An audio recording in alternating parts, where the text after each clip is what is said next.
बड़ी नापाकी के लिए हमें क्या करना पड़ता है? गुस्ल करना पड़ता है। क्या करना पड़ता है? गुस्ल मतलब नहाना पड़ता है। और नहाने में 3 फर्ज है। कितने फर्ज है? जब तक उन 3 फराइज को पूरा नहीं करेंगे हमारा गुस्ल नहीं होगा। ठीक है, हम पाक नहीं होंगे। जब तक उन 3 फराइज को पूरा नहीं करेंगे हम पाक नहीं होंगे। उन 3 फराइज को देख लेते हैं। नंबर 1 पर है कुल्ली करना। नंबर 1 पर क्या है? कुल्ली करना। समझे? कुल्ली करना नंबर 1 पर है। इसी तरह नंबर 2 पर है नाक में पानी डालना। नाक में पानी डालना, नरम हड्डी तक नाक में पानी पहुंचाना हाथ से, ये है। नंबर 3 पर है पूरे बदन पर पानी बहाना। पूरे बदन पर पानी बहाना ताकि एक बाल बराबर भी सूखा ना रहे। एक बाल बराबर अगर पूरे जिस्म में कहीं सूखा रह गया तो हम नापाक ही रहेंगे, हम पाक नहीं होंगे। हम नापाक ही रहेंगे, हम पाक नहीं होंगे एक बाल बराबर भी अगर कहीं सूखा रह गया। यहाँ तक हम समझ गए। अब आगे चलते हैं। वजू में कितना फराइज है? वजू में 4 फराइज है। कितना फराइज है? वजू में 4 फराइज है। जब तक इन चारों को अदा नहीं करेंगे तो हमारा वजू नहीं होगा, हमारा वजू नहीं होगा। नंबर 1 सबसे पहले क्या है?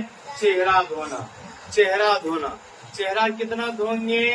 पेशानी से लेकर थोड़ी के नीचे तक, एक कान की लो से लेकर दूसरे कान की लो तक पूरा चेहरा, पूरा फेस हमें धोना है। समझे? नंबर 2 पर है दोनों हाथ धोना। दोनों हाथ कहाँ तक धोएंगे? केहनी समेत यहाँ तक दोनों हाथ धोएंगे।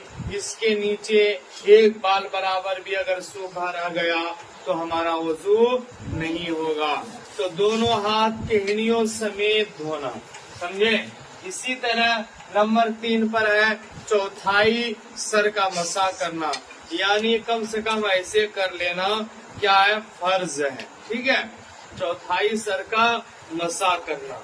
इसी तरह नंबर 4 पर है दोनों पैर धोना। कहाँ तक धोना? गट्टों तक दोनों पैर धोना, ये भी फराइज में दाखिल है। दोनों पैर धोना। एक मरतबा बोल लेते हैं। नंबर 1, सब बोलो। Number 1, number 2, number 3, number 4। अब गुस्ल के फराइज में आ जाओ। Number 1, number 2, number 3। अब वजू बना लिए।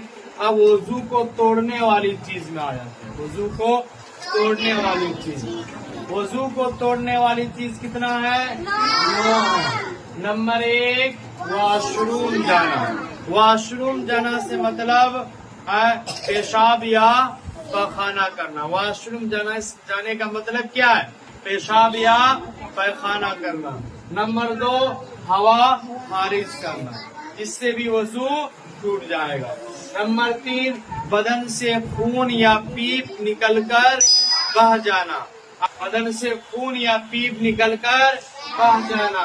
अगर खून या पीप निकलकर अपनी जख्म पर है तो वजू नहीं टूटेगा।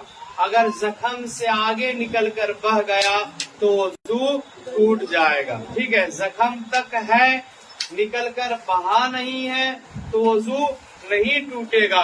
अगर जख्म से आगे निकल गया तो वजू टूट जाएगा। तो बदन से खून या पीप निकलकर बह जाना। नंबर 4 पर है मुंह भर के कै करना। थोड़ा थोड़ा अगर कै करते हैं, उल्टी करते हैं तो वजू नहीं टूटेगा। एक ही मर्तबा पूरा मुंह भर के अगर उल्टी कर देते हैं, कै कर देते हैं तो वजू क्या हो जाएगा? टूट जाएगा। नंबर 5 पर है बेहोश हो जाना। क्या हो जाना? बेहोश हो जाना। समझे? बेहोश हो जाने से भी वजू टूट जाता है। नंबर 6 पर है पागल या दीवाना हो जाना। पागल पर इतना सवार हो गया उसे कुछ पता ही नहीं है, तो पागल या दीवाना हो जाना, इससे भी वजू टूट जाएगा। इसी तरह नंबर 7 पर है टेक लगाकर सोना। अगर ऐसे बैठे बैठे सो रहे, किसी का टेक नहीं लगाए हैं, तो वजू नहीं टूटेगा। जैसे दीवार का या किसी भी सहारे का टेक लगा लिए तो वजू टूट जाएगा। ठीक है। नंबर 8 पे है नशे में होना। नंबर 8 पर क्या है? नशे में होना। नशे में नशा इतना कर लिया कि हमें कुछ पता ही नहीं चल रहा है। नशे में जब आ गए तो नशे में आ जाने से वजू टूट जाता है। इसी तरह नमाज में हंसना। नमाज में इतना जोर से हंस दिए कि बाजू वाला हमारा हंसी सुन लिया, तो नमाज क्या, वजू क्या हो जाएगी? टूट जाएगी। जब वजू टूट जाएगी तो नमाज भी खत्म हो जाएगी। नमाज भी खत्म हो जाएगी। तो नमाज में हंसना, इतना जोर से हंसे कि बाजू वाला हमारे हंसी को सुन लिया, तो वजू हमारी क्या हो जाएगी? टूट जाएगी। अब एक मर्तबा दोहरा लो। वजू को तोड़ने वाली कितनी चीजें हैं? Number 1, number 2, number 3, number 4, number 5, number 6, number 7, number 8, number 9। तो ये 9 चीजें हैं वजू को तोड़ने वाली। 3 चीजें गुस्ल में फर्ज है और 4 चीजें वजू में फर्ज है और 9 चीजें वजू को तोड़ने वाली है। इन सबको याद कर लेना। ठीक है।